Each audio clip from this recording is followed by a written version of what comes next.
आप सभी का स्वागत है। आज हम भारत के भूगोल के बारे में अध्ययन करेंगे। जैसा कि पिछले वीडियो में हम भारत में पाई जाने वाली जो विविधताएं हैं उनमें प्राकृतिक विविधताओं के बारे में जानकारी प्राप्त की थी कि भारत में कौन कौन से प्रकार की प्राकृतिक विविधताएं पाई जाती हैं। अब हम भारत में पाई जाने वाली आर्थिक और जनसांख्यिकीय जो विविधताएं हैं उनके बारे में अध्ययन करेंगे एवं भारत में इन विविधताओं के होते हुए भी एकता क्यों पाई जाती है, विभिन्नताओं के होते हुए भी एकता क्यों पाई जाती है, इसके बारे में पढ़ेंगे।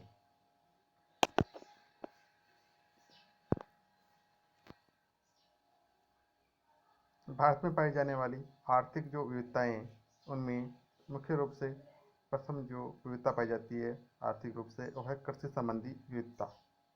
हमारे देश में अनेक प्रकार की कृषि संबंधी विविधताएं देखने को मिलती है। दुर्गम पहाड़ी और वन क्षेत्रों में स्थानांतरित कृषि की जाती है। असम में इसे चुमिंग के नाम से जाना जाता है। उत्तरी पूर्वी भारत में पर्वतीय ढालों बागायती कृषि के नाम से जानी जाती है। यह कृषि का विकसित रूप होता है जिसमें उच्च श्रेणी का प्रबंधन होता है।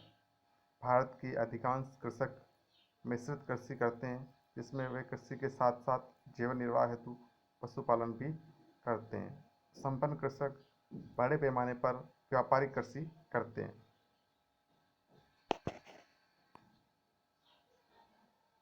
हमारे देश में पाई जाने वाली विविधताओं के कारण ही उष्णकटिबंधीय फसलें जैसे चावल, चाय, कॉफ़ी, जूट एवं शीतोष्णकटिबंधीय फसलें जैसे गेहूँ, कपास, मक्का, तंबाकू तथा शुष्क प्रदेशीय फसलें ज्वार, बाजरा आदि उत्पन्न होती है।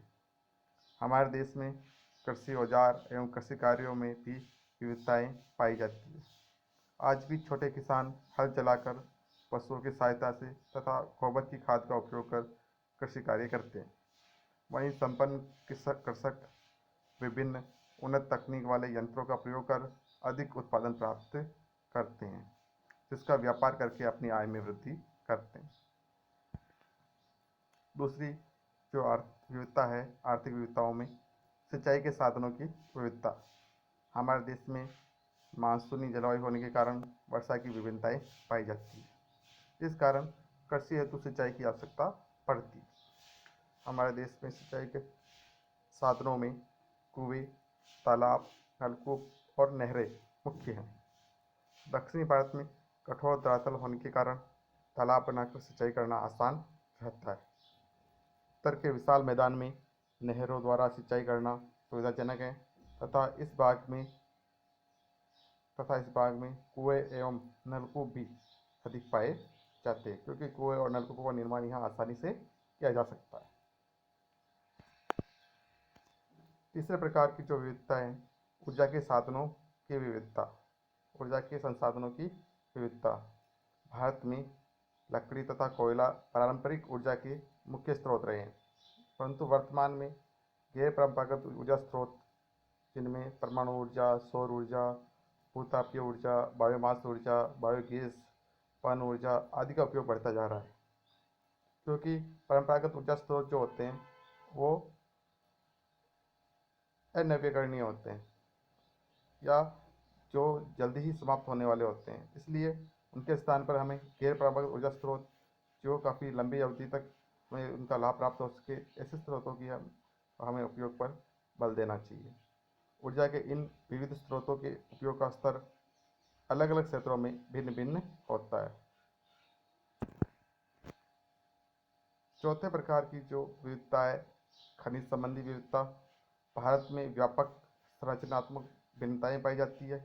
यही कारण है कि भारत में विविध प्रकार के खनिज प्रचुर मात्रा में मिलते हैं। अनेक प्रकार के खनिजों में भारत को एकाधिकार प्राप्त है जिनमें अभ्रक प्रमुख है। भारत में अनेक प्रकार के धात्विक एवं अधात्विक खनिज तथा ईंधन खनिज पाए जाते हैं। नवीन तकनीक और खोजों के कारण इन खनिज तेल और प्राकृतिक गैस का उत्पादन भी काफ़ी बढ़ रहा है। भारत में खनिजों का क्षेत्रीय वितरण भी काफ़ी असमान है। मतलब एक और जहाँ झारखंड, उड़ीसा, पश्चिम बंगाल, छत्तीसगढ़, यहाँ पर अधिकांश खनिज पाए जाते हैं, वहीं दूसरी ओर कुछ राज्य ऐसे हैं जहाँ खनिजों का जो है नितांत अभाव पाया जाता है।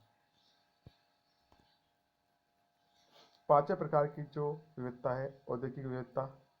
हमारे देश में औद्योगिक विकास से संबंधित अनेक प्रकार की विविधताएं पाई जाती हैं। भारत परंपरागत रूप से कुटीर उद्योगों के लिए विख्यात रहा है, परंतु वर्तमान काल में इन कुटीर उद्योग संकट की स्थिति में है।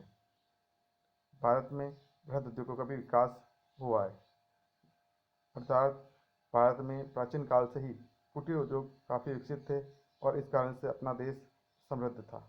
परंतु धीरे धीरे कुछ विदेशी ताकतों या ईस्ट इंडिया कंपनी के शासन के कारण, अंग्रेजों के शासन के कारण यहाँ के सारे कुटीर उद्योग समाप्त हो गए और उसके बाद में जब भारत आज़ाद हुआ तो वापस कुटीर उद्योगों का तथा बृहद उद्योगों का विकास हो रहा है। छठे प्रकार की जो विविधता है आवागमन के साधनों की विविधता। भारत के प्रत्येक क्षेत्र में आवागमन के साधनों की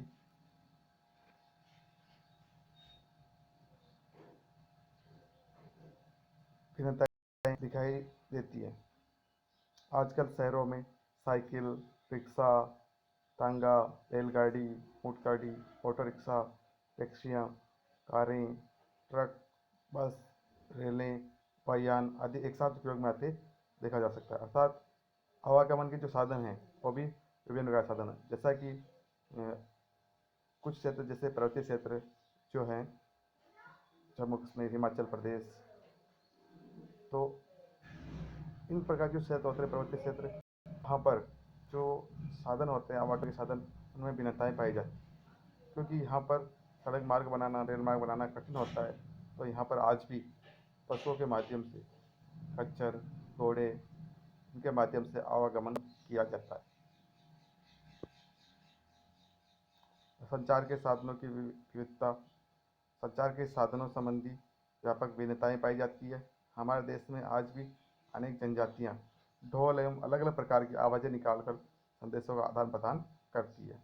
वहीं दूसरी ओर भारत ने सेटेलाइट के माध्यम से संचार के क्षेत्र में विशिष्टताएं प्राप्त की है। नवीन संचार के साधनों में telephone, mobile, fax, telegraph, radio, television, internet आदि लोकप्रिय संचार के साधन बन गए हैं। अब आती है तीसरे प्रकार की जो है जनसांख्यिकीय विविधताएं। इस दृष्टि से भी भारत विश्व का अनूठा देश है, जहाँ बहुत अधिक जनसांख्यिकीय भिन्नताएं पाई जाती है। यहाँ न केवल विभिन्न प्रजातियों, जातियों, जनजातियों, धर्मों एवं संप्रदायों के लोग रहते हैं, बल्कि विविध भाषाएं, रीति रिवाज, वेशभूषा, उत्सव, कला, नृत्य, संगीत, रहन सहन, खान पान, मेले, त्योहार आदि एकता के सूत्र में बांधते हैं। भारत में सभी धर्मों के लोग शांति, सहयोग और सद्भाव के साथ मिलकर रहते हैं। विभिन्न मेले, उत्सव, नृत्य, संगीत हमारी सांस्कृतिक समृद्धि के प्रतीक है। होली, दीपावली, लोहड़ी, ईद, क्रिसमस आदि उत्सव का आयोजन हमारे समाज में देखते ही बनता है। अब भारत में इतने प्रकार की प्राकृतिक, आर्थिक, सांस्कृतिक, जनसांख्यिकीय जो विविधताएं हैं, उनके बाद भारत एक है, अर्थात अनेकता में एकता। भारत में इतनी सारी विविधताएं होते हुए भी भारत एक है। तो विविधता में एकता के बारे में बढ़ेंगे। हमारे देश में अनेक प्रकार की प्राकृतिक, आर्थिक और जनसांख्यिकीय विविधताएं उपहार के रूप में प्राप्त हुई है। प्रकृति ने हमारे देश को इससे भी अधिक अनुपम उपहार विविधता में एकता दिया है। हमारे दैनिक जीवन के अनुभवों से यह पक्ष इतना अधिक सहज लगता है कि विविधताएं होते हुए भी हमें एकता एवं समरसता का प्रतीक लगती है। इसलिए हम सारी विविधताओं के बावजूद भारतीय के रूप में सदैव एक रहे हैं। हमारे राष्ट्रीय शक्ति हमारी एकता में ही निहित है। एकता की इसी सद्भाव और समरस भाव में कमी आई है, तब हमारा देश कमज़ोर राजनीतिक दासता और आर्थिक शासन का शिकार हुआ है। किंतु जब जब हमारे देश पर इसी प्रकार का खतरा आया है, तब तब हमारे देशवासियों ने अद्भुत एकता का परिचय दिया। सबका कल्याण हमारी संपन्नता में निहित है।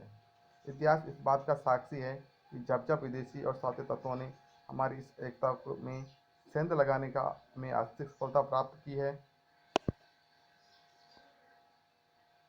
इन सभी दुर्भाग्यशाली घटनाओं ने हमें यह सीखने की प्रेरणा दी कि विविधताओं के बावजूद एकता में ही हमारी शक्ति, सामर्थ्य, राजनीतिक स्वतंत्रता, आर्थिक संपन्नता निहित है। सामाजिक और आर्थिक सुरक्षा, राष्ट्रीय गौरव इसी एकता को बनाए रखने में से संभव है। अतः हमें इसे हर कीमत पर बनाए रखना है।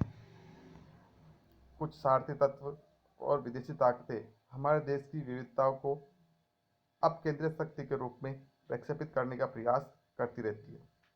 भारतीय के रूप में हमें उनकी इन कुत्सित भावनाओं और षड्यंत्रों के से सावधान रहना चाहिए। ये ताकतें, स्वार्थी तत्व हमारे देश की प्रगति एवं निरंतर बढ़ती हुई शक्ति से ईर्ष्या रखते हैं। इसलिए हमारे देश को विभाजन करना, कमज़ोर करना, आर्थिक दृष्टि से नुकसान पहुंचाना ही इनका उद्देश्य है।